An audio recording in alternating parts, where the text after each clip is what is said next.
Kesahan ini di bawah mama kia teh mama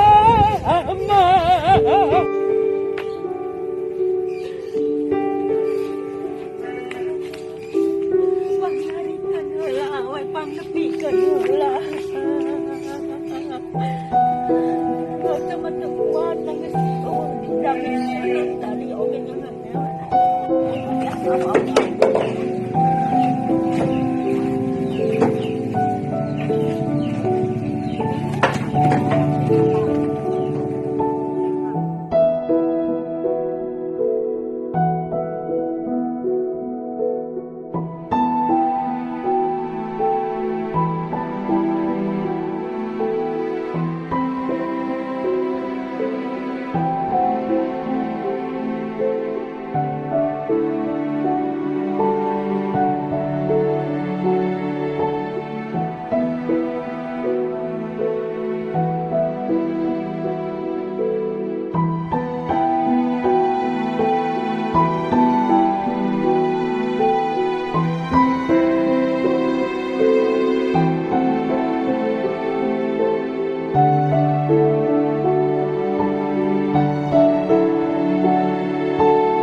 Saya berada di lokasi rumah yang mau dibedah, Cece.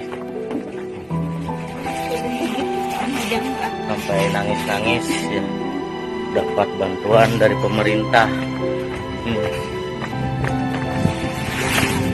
Sampai menangis, dapat bantuan dari pemerintah, dapat bata, pasir, sprit, sama kayu.